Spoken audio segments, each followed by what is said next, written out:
Tom Standage, A Brief History of Motion, From the Wheel, to the Car, to What Comes Next.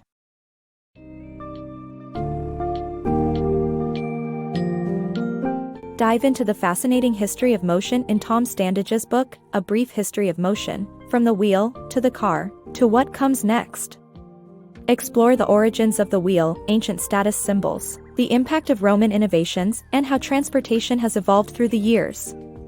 Witness the rise of automobiles and their role in society while gaining insight into the attitudes and decisions that shaped the industry. Get a glimpse of the future of transportation as new technologies and alternatives emerge to challenge the dominance of the automobile.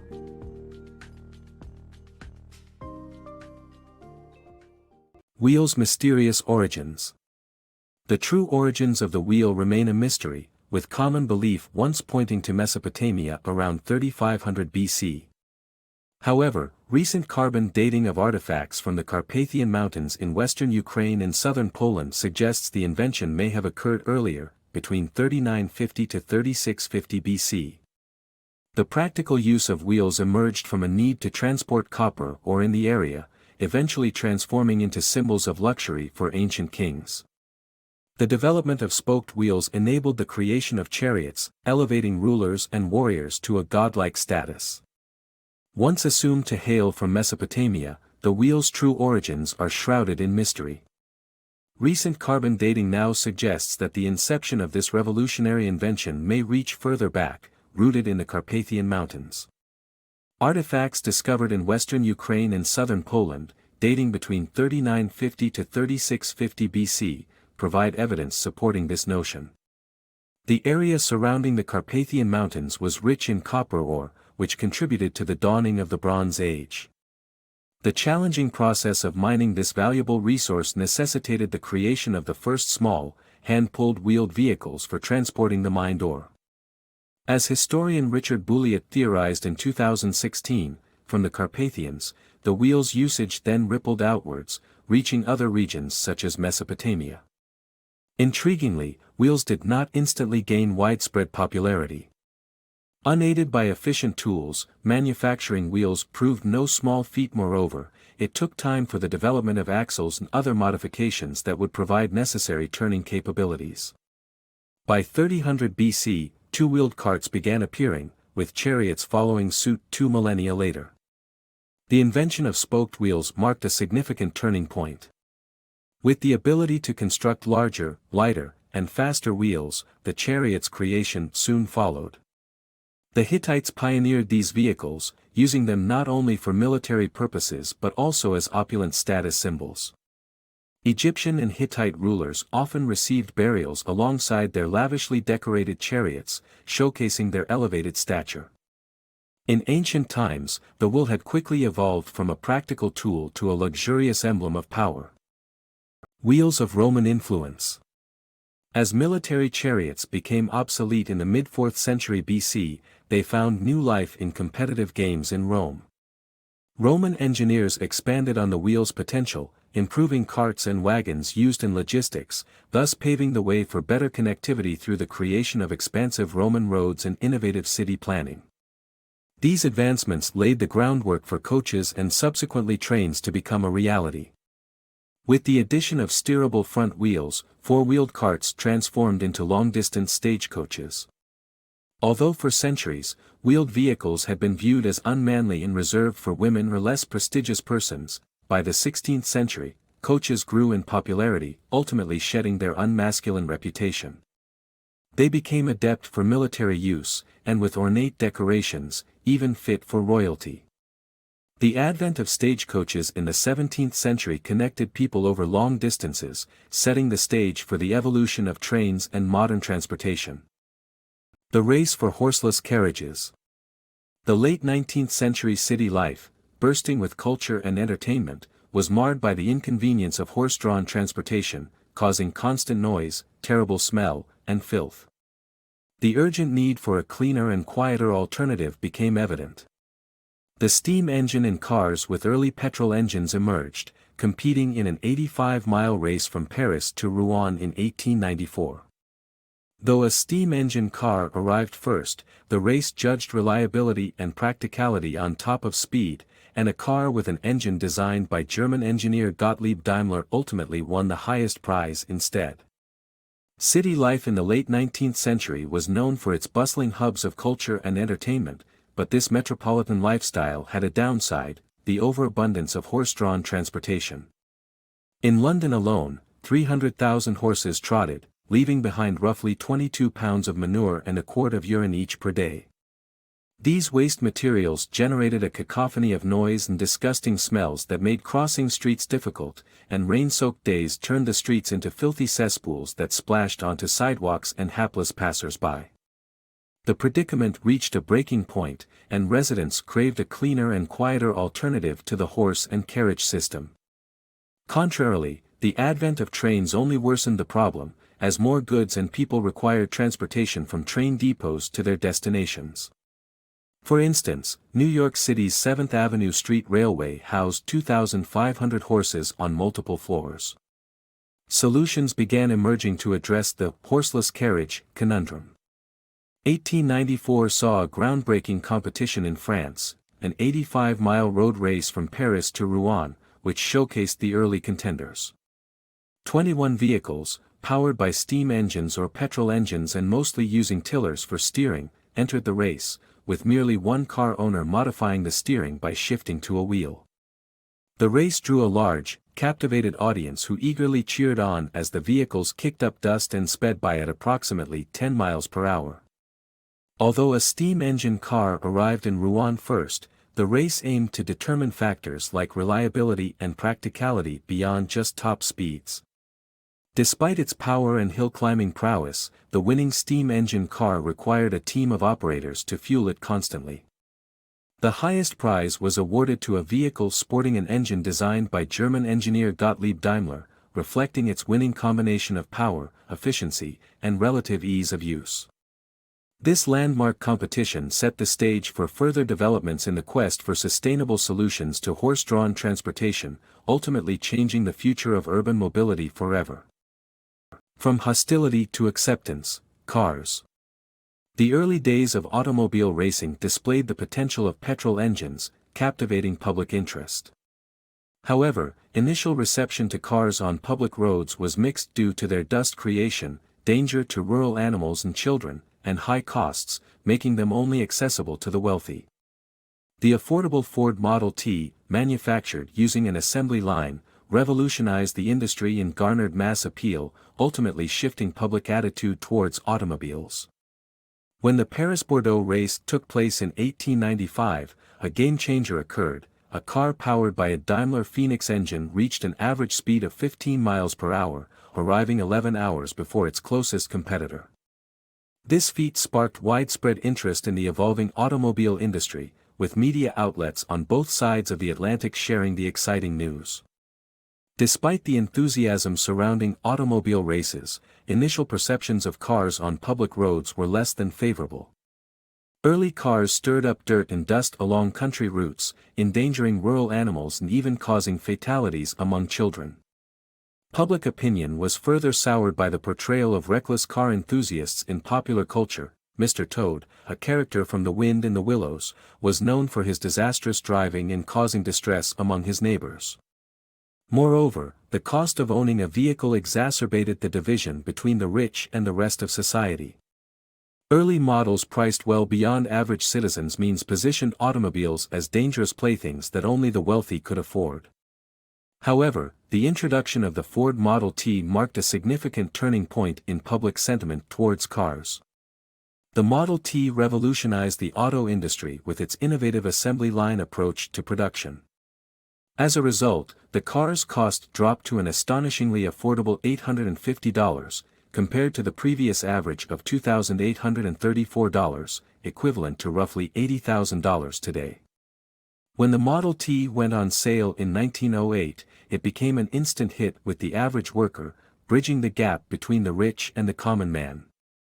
Touted as the mass-produced car for the masses, the Model T's advertisements avoided the elitist tone of earlier models, focusing instead on its practicality and performance. Surprisingly, the Model T outpaced and outperformed its more expensive contemporaries, further solidifying its standing among the general population. The affordability and accessibility of the Model T proved to be pivotal in shifting attitudes towards cars. From animosity to acceptance, cars began to make their mark as a vital means of transportation and a symbol of progress, all thanks to the revolutionary Ford Model T. Unveiling automotive status symbols. The early 20th century saw a staggering increase in the number of cars on the road in the US and Europe. General Motors, GM, played a significant role in revolutionizing the automotive industry with their collection of varied brands, each representing a different economic class. By introducing a payment plan option in 1919, GM enabled people to own cars even if they couldn't afford the full price. Moreover, this also spurred the concept of cars as status symbols. GM's continuous introduction of new models every year and offering numerous aesthetic options, allowed customers to express their economic status and personality through their cars. In contrast, Henry Ford's vision of producing only one efficient model lost its viability and Ford had to adapt to the changing market. By the late 1920s, GM emerged as America's favorite car manufacturer, reshaping the automotive game forever. Shaping the car-centric world. As the number of cars on the road dramatically increased by the 1930s, the United States established standardized road rules and signage, influencing European regulations as well. Debates surrounding road use favored cars over pedestrians, leading to the prioritization of automotive infrastructure. Adolf Hitler's admiration for America's automotive industry motivated him to develop Germany's car-centric economy and the Volkswagen brand. Futurama, an influential exhibit at the 1939 World's Fair, solidified the global vision of superhighways dominating urban landscapes. Throughout history, decisions have consistently prioritized cars over people, impacting urban design and fuel choices significantly. The rapid increase of cars on roads worldwide in the 1930s required new guidelines and infrastructures. Standardized signage, traffic lights, and speed limits emerged in the United States, particularly Los Angeles, and extended to European traffic regulations. Tensions between pedestrians and car lobbyists raised the question of who the roads were truly for. Legislation favored cars, establishing designated pedestrian crosswalks and automobile right-of-way. By the 1930s, a booming car industry prompted impactful decisions. Adolf Hitler, Germany's new chancellor in 1933, aspired to emulate America's automotive success. He proposed eliminating registration taxes, building a cross-country motorway, and creating the iconic Volkswagen brand. Germany's automotive sector rapidly expanded, generating 1.5 million jobs and aiding economic recovery. At the 1939 World's Fair in New York City, industrial designer Norman Bell Geddes showcased Futurama, an exhibit envisioning a world centered around cars. Massive superhighways weaving through spectacular cityscapes captivated viewers, reflecting the automotive vision supported by sponsor General Motors. Futurama's Highway and Horizons predicted the development of interstate highways that often disproportionately impacted poorer neighborhoods and displaced black communities.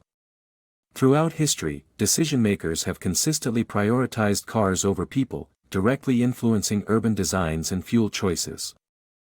Electric cars, a century-old story. Electric cars have been in existence for over 100 years, targeted as city-friendly vehicles with lesser range. Despite being overshadowed by gasoline-powered cars' dominance, their potential remains relevant. Early electrified vehicles like the Electrobat provided battery-swapping services and were directed at female consumers for convenience.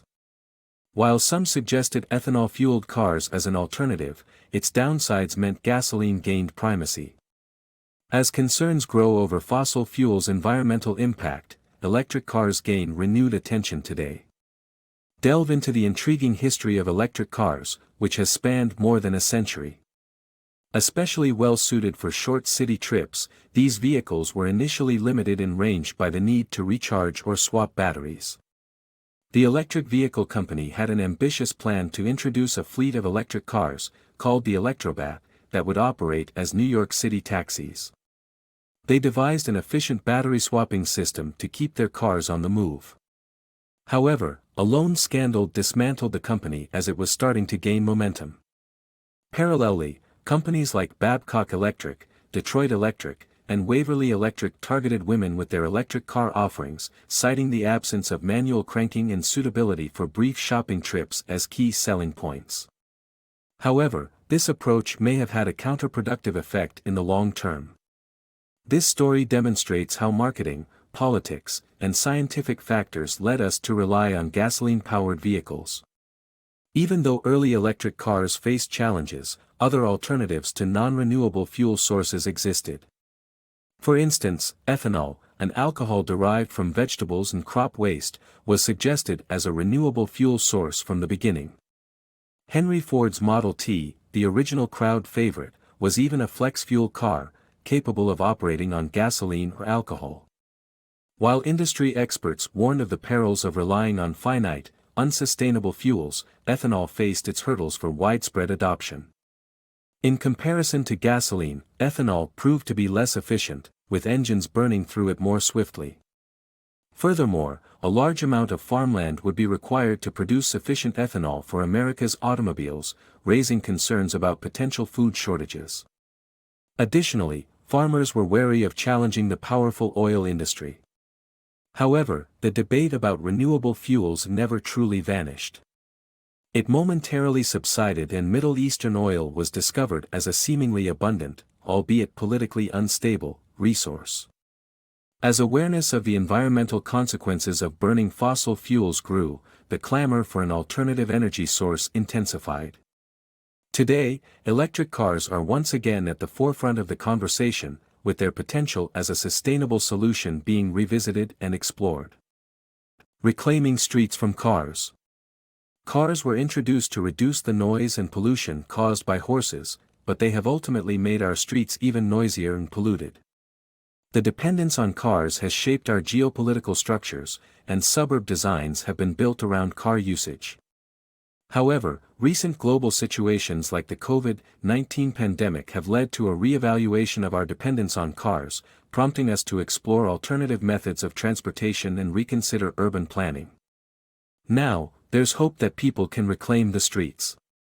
The automobile has undeniably influenced many aspects of our lives. After World War II, cars impacted our relationships, entertainment, and food industries, leading to the birth of drive-in movie theaters and drive-through restaurants. Cars also propelled urban planning as suburbs emerged to accommodate middle and upper-class families.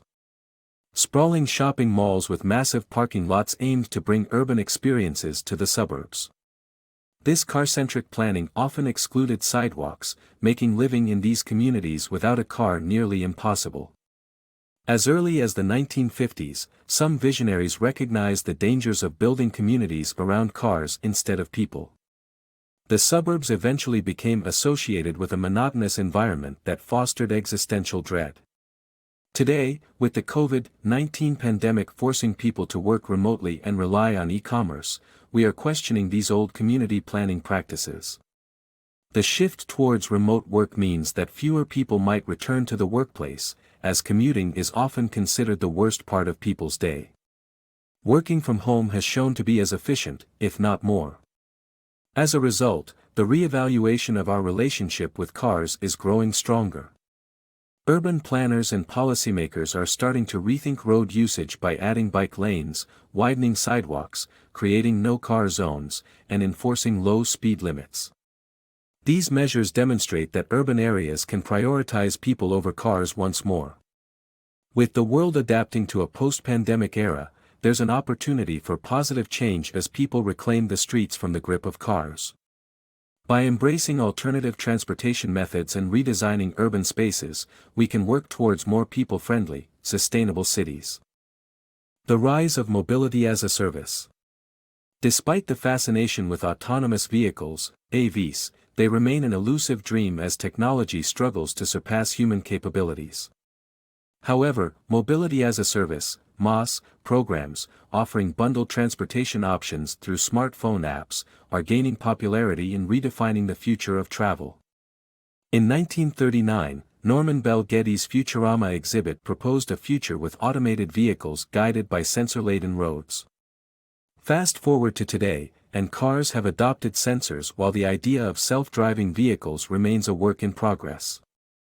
The investment in autonomous vehicle technologies is substantial, but progress is slow, and their widespread adoption uncertain. Interestingly, the Mojave Desert contests held in 2004 marked a milestone for AV technology. Mirroring the significance of 19th-century Paris races, these events paved the way for turning the once illusory AV concept into a potential reality. However, almost 2 decades later, full autonomy in vehicles is far from actual use. Machine learning advancements have enabled AV systems to recognize signs, obstacles, and road conditions by learning from countless examples. Nonetheless, these systems still falter when responding to unpredictable changes in their surroundings, falling short of human capabilities. For instance, an AV system once misinterpreted a floating plastic bag for a child, highlighting the challenges machines face in discerning real-world scenarios. As the pursuit of developing autonomous vehicles continues, society has begun to question the value of cars, whether human-driven or autonomous. Mobility as a Service, MaaS, programs have emerged as innovative alternatives.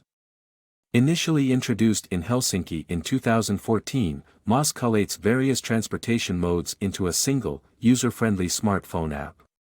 Users enter their destination, and the app proposes a selection of transportation options, including bicycles, electric scooters, public transport, or car-sharing services. Payment and access to these options are streamlined within the app itself. This concept has expanded globally, with MaaS initiatives launching in cities such as Singapore, Antwerp, Berlin, and Birmingham. Automobiles no longer dominate as the ultimate status symbol and symbol of freedom. In the last decade, smartphones have assumed that role, with MaaS programs extending their potential. Although concerns around privacy and security with such devices and programs persist, the future of travel seems to be intrinsically linked to technologies like MaaS that offer flexibility and convenience over traditional car ownership or automated vehicles.